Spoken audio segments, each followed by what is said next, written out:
Hai teman-teman, Assalamualaikum. Bertemu lagi bersama saya Sisa Amelia. Waktu itu aku pernah membahas mengenai aplikasi pengolah kata. Nah, sekarang aku akan membahas empat sekaligus mengenai aplikasi pengolah angka. Lalu ada fungsi dari PPT, cara membuat tabel dan juga grafik. Nah, yang terakhir yang pasti seru yaitu untuk bagaimana sih membuat blog. Ikuti ya, pasti seru. Halo teman-teman, sesuai janji tadi, aku di sini punya tabel yang berisikan daftar pengunjung ke klinik anak Amelia. Nah, di sini ada nama, ada bulan. Aku ngambilnya ini 3 bulan terakhir. Jadi bulan Oktober, November, dan juga Desember. Lalu ada jumlah pasien, ada rata-rata, ada maksimal, dan juga ada minimal. Nah, yang pertama, kita akan mengetahui jumlah pasien. Jumlah pasien keseluruhan itu bisa kita hitung dengan menggunakan rumus SUM yang bertujuan untuk mengetahui jumlah data. Nah, kita contohkan ya, seperti ini. Kita tulis sama dengan SUM, kurung buka, kita blok ini, kurung tutup, enter. Nah, mudah kan? Untuk mengetahui jumlah yang lainnya juga, kita bisa di-drag saja. Maaf ya. Nah, setelah kita mengetahui jumlah pasien, kita juga harus bisa mengetahui rata-ratanya. Caranya gimana sih untuk mengetahui rata-ratanya? Kita bisa menggunakan rumus average. Rumus average ini yaitu bertujuan untuk mengetahui jumlah rata-rata dari setiap data. Nah, caranya sama dengan tulis average, membuka, kita blok lagi. Nah, kurung tutup nih jangan lupa, enter. Nah, terlihat kan? Mudah sekali bukan? Nah, lalu seperti biasa kita drag. Nah, nggak afdol dong kalau misalnya kita udah punya data, tapi kita nggak tahu nih jumlah pengunjung paling banyaknya itu berapa. Nah, aku punya rumusnya, caranya sama dengan tulis max, lalu kita blok lagi. Kurung tutup, enter. Nah, terlihat kan? Mudah sekali. Kita drag. Setelah kita mengetahui jumlah pengunjung paling banyak, kita juga harus tahu jumlah pengunjung paling sedikit. Nah, caranya sama dengan min, kurung buka, kita blok,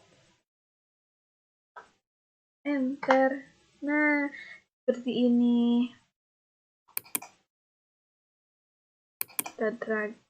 Nah, ini beres kan? Sangat mudah dan juga sangat membutuhkan waktu yang tidak lama. Nah, teman-teman, di sini aku punya kolom yang berisikan ada angka dan juga ada huruf yang diacak. Nah, gimana sih kita mengetahui berapa jumlah angkanya? Nah, untuk itu aku punya rumusnya, yaitu dengan menggunakan rumus kon. Rumus kon ini bertujuannya untuk menghitung jumlah angka. Daripada kita menghitung satu-satu kan menguras waktu ya. Caranya sama dengan kita tulis count, kurung buka. Nah, kita blok semua, kurung tutup, enter.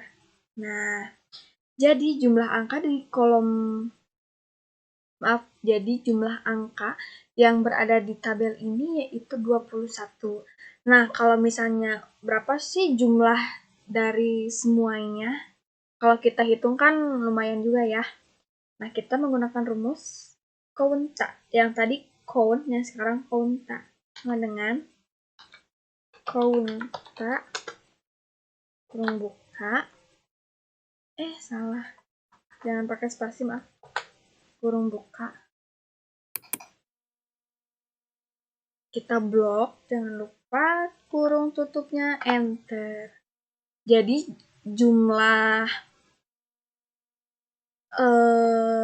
data keseluruhan yaitu 42. Nah, itu. Selain count dan konta, ada juga count blank. Count blank ini bertujuan untuk menghitung jumlah kolom yang kosong. Ini kan ada, ini terisi, ini kosong, ini terisi, ini kosong. Nah, untuk menghitung jumlah kolom yang kosong, kita bisa menggunakan rumus sama dengan, tulis lagi, count blank. Kurung buka, kita blok, kurung tutup, enter. Jadi jumlah kolom yang kosong itu ada 6 kolom. Nah, yang selanjutnya, teman-teman, di sini ada nama pasien, ada jumlah kunjungan, ada kriteria, ada banyak kunjungan, dan yang terakhir ada countip. Countip itu rumus ya. Nah, countip ini adalah rumus untuk mengetahui batasan kriteria. Batasan kriteria ini bisa kalian rubah sesuai dengan yang kalian butuhkan, misalnya 20, 15, 25 terserah. Tapi di sini saya mempunyai kriterianya itu 10. Nah, caranya menggunakan countip, kurung buka, kita blok. Lalu setelah kita blok jumlah kunjungannya, kita menggunakan kita tulis koma, tanda kutip, setelah itu lebih dari, lalu sama dengan, tanda kutip lagi, dan nah lalu kita tekan kriterianya. Ini besti, jangan lupa kurung tutup, enter. Jadi 4. Nah, teman-teman, tadi kan aku udah menjelaskan mengenai fungsi dari pengolah angka. Salah satunya yaitu fungsi statistik. Nah, yang selanjutnya di sini adalah fungsi teks yang sangat-sangat bermanfaat banget. Nah, di sini aku punya tabel. Jangan bosan ya, tabel. Tabel ini bertuliskan klinik anak Amelia, tetapi di sini spasinya sangat tidak beraturan. Nah, untuk itu kita perlu menggunakan rumus trim. TRIM. Nah, rumus trim ini bertujuan untuk merapikan spasi. Nah, gimana sih cara mengaplikasikannya? Sama dengan trim, tulis, kurung buka, klik,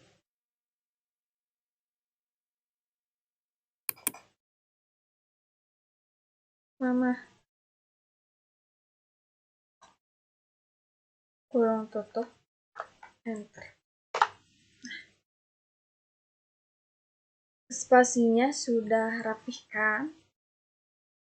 Nah, yang selanjutnya ini spasinya sudah rapi banget.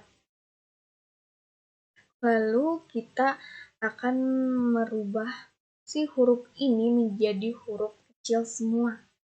Yaitu kita menggunakan rumus LOWER, lower. Caranya sama seperti tadi, sama dengan masukkan rumus, kurung buka, lalu kita klik, kurung tutup. Nah, jadi kecil semua kan? Nah, yang selanjutnya itu kebalikan dari rumus ini. Ini kan merubah dari yang sangat tidak rapih ini menjadi hurufnya kecil semua. Nah, kalau misalnya hurufnya kapital semua, kita bisa menggunakan rumus U, U, P, U, P. Caranya mirip sama dengan, tulis lagi rumusnya, kurung buka,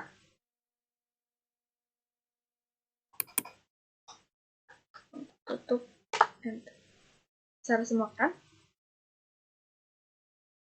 Nah, kalau misalnya kalimatnya kita rubah jadi huruf depannya saja yang kapital, bisa nggak ya? Bisa dong. Caranya gimana? Kita bisa menggunakan rumus proper. Caranya sama dengan, tulis lagi, kurung buka, klik, kurung tutup, enter. Nah, selesai. Mudah kan teman-teman? Nah, setelah itu, aku punya tabel lagi yang berisikan nama, alamat, dan juga tahun lahir. Nah, gimana sih untuk menyambungkan beberapa data menjadi satu? Contohnya, alamat dan tahun lahir, atau nama, alamat, dan tahun lahir disatukan. Daripada kita harus ngetik satu-satu, itu kan sangat lama. Jadi kita bisa menggunakan rumus concatenate, nah yang bertujuan untuk menyambungkan beberapa data menjadi satu. Nah, langsung aja ya, nggak perlu nunggu lama. Nah, caranya dengan tulis lagi, jangan sampai salah rumus ya. Kurung buka, koma, klik lagi, koma, lagi, kurung tutup. Jadi deh. Jadi semuanya satu ya. Nah, ini. Nah, lalu untuk mengetahui jumlah karakter di sebuah kata ini ada berapa, kita nggak perlu menulis satu-satu. Tapi kita cukup menggunakan rumus len. Caranya sama dengan len. Kita mau ini aja deh. Mengetahui jumlah kata yang jumlah huruf yang ada di nama.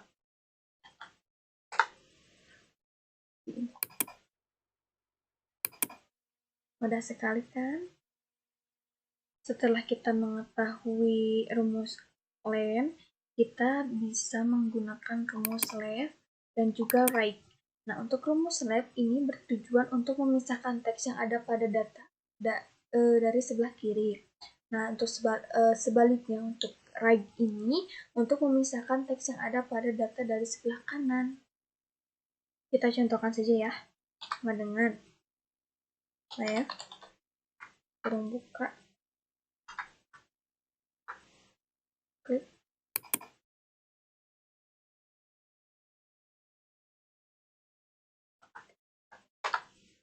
dua. Nah,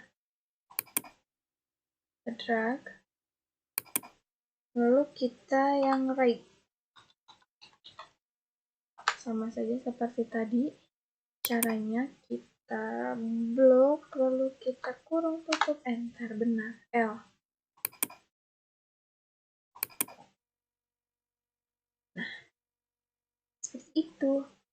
Nah, selanjutnya di sini ada beberapa kata yang memang di sini obat dengan ejaan yang lengkap. Di sini obat hanya dengan ejaan OBT. Kita bisa menggunakan rumus eksak, yaitu untuk membandingkan kedua teks apakah sama atau tidak. Nah, jika teksnya sama, maka akan muncul apa ya? Muncul tulisan true. Dan jika berbeda tulisan satu dengan yang lainnya, maka akan muncul tulisan false. Caranya sama dengan eksak. Nah, kurung buka, kita blok yang pertama, lalu kita bandingkan dengan yang kedua apakah sama atau beda. printer box. Kenapa false? Karena memang teks yang pertama dan kedua itu berbeda ya. Berbeda dengan teks yang kedua. Ini kan satu dan yang lain juga sama. Nah, ini. Udah kan?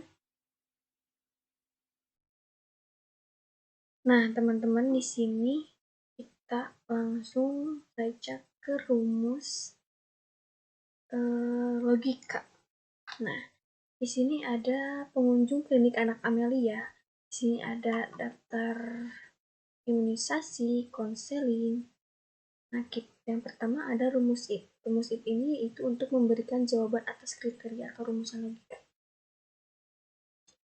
Nah, jadi kita coba ya dengan if membuka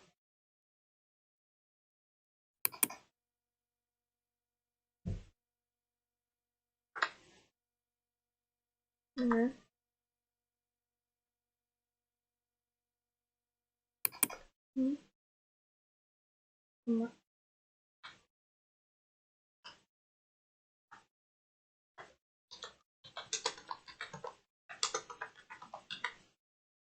ini kutip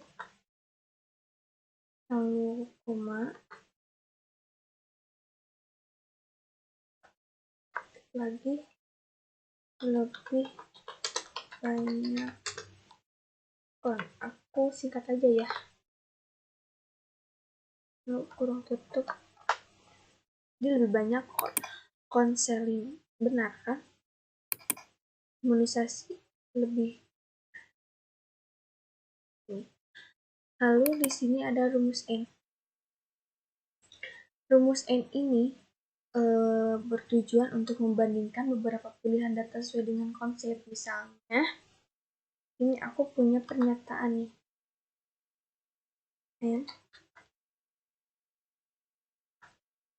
Nah ya, imunisasi itu lebih dari 20.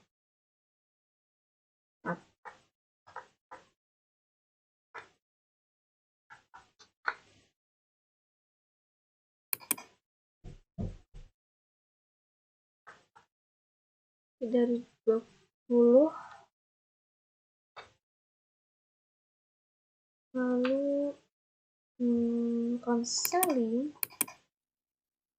itu kurang dari 10.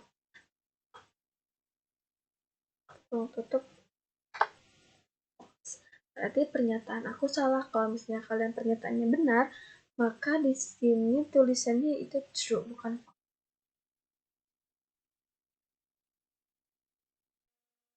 Nah, selanjutnya di sini ada rumus not. Rumus not ini itu bertujuan untuk membalikan pernyataan atau untuk mengetahui hadir atau tidaknya. Caranya sama dengan if kurung buka not kurung buka lagi yang pertama sama dengan yang kedua kurung tutup koma tanda kutip hadir penuh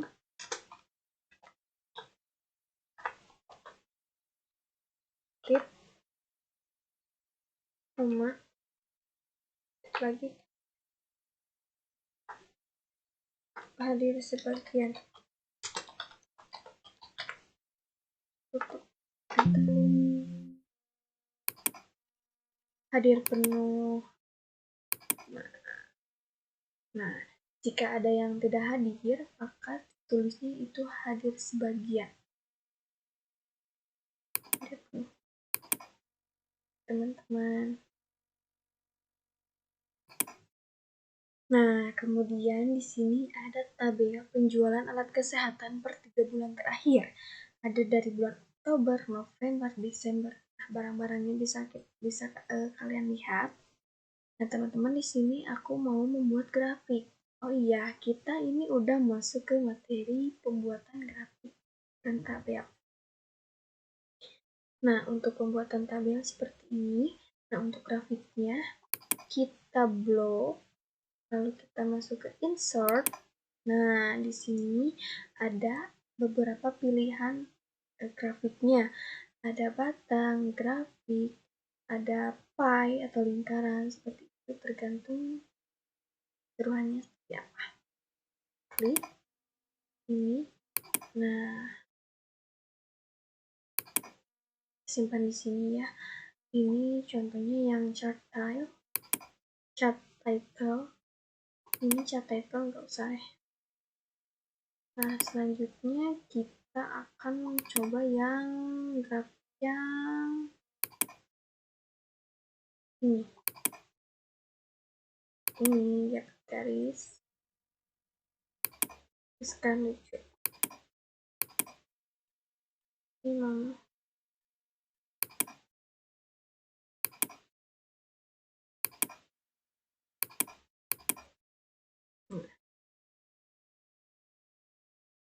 lalu kita mencoba yang pie.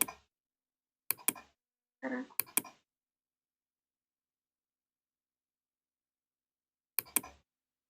yang tadi hilang. Kita coba lagi.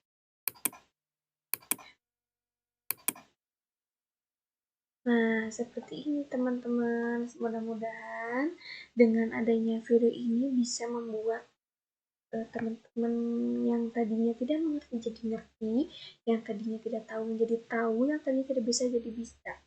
Kita belajar sama-sama aja ya.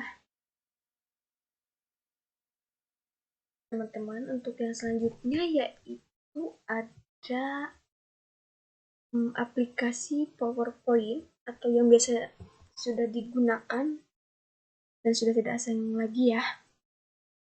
Ini contohnya. Nah, seperti ini. Di sini ada PowerPoint yang memang belum diapa-apakan dan sangat kosong. Nah, kita coba tambah slide. Nah, di sini saya akan menjelaskan mengenai menu-menu yang ada pada Microsoft PowerPoint atau PPT ini. Sebenarnya ini itu sama aja sih seperti Microsoft yang lain. Ada File, Home, Insert, Draw, Design, Transitions, Animation, Slideshow, Record, Review, View, dan Help. Nah, di sini itu kita bisa menambah slide, tapi bisa juga kita bisa memilih ingin tampilannya seperti apa. Ini contoh ya. Misalnya di sini kita menulis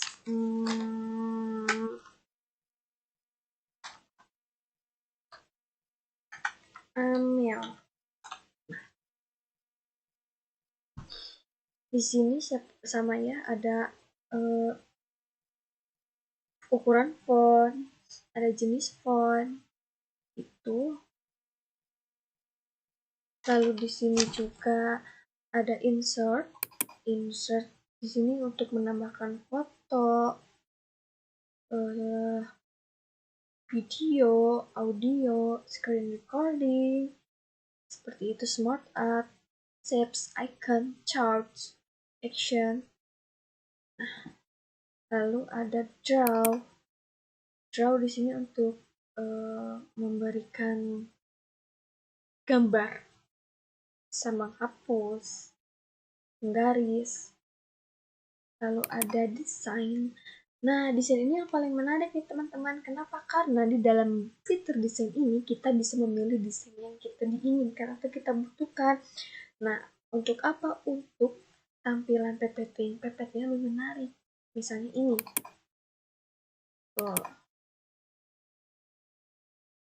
Tuh. Ini bagus.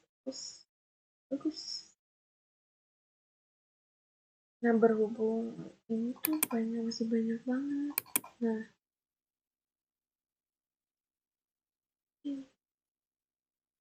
berhubung aku suka biru, kita ini aja ya contohnya. Lalu kita bisa Gimana nih kalau misalnya di dalam fitur desain ini nggak ada yang cocok sama yang kita mau, kita bisa menggunakan browse for themes, yaitu mencari tema. Nah, lalu kita masuk ke transitions. Transisi ini yaitu untuk mengatur tampilan antar slide. Contohnya ini di split. Tuh, di wipe, push, default. Nah, random bars, shapes. Tuh, tayangnya dia split bagus. Lalu ada animasi. Animasi ini untuk apa sih? Nah, animasi ini yaitu fungsinya untuk merubah tampilan huruf agar terlihat menarik. Contohnya ini. Block, misalnya di split. Amel. White. Amel. Nah, ini bagus kan? Nah, lalu ada slideshow. Slideshow ini untuk mengatur seperti waktu, tampilan, from beginning, from current slide, custom slide, show, setup slide, show, hide slide, record.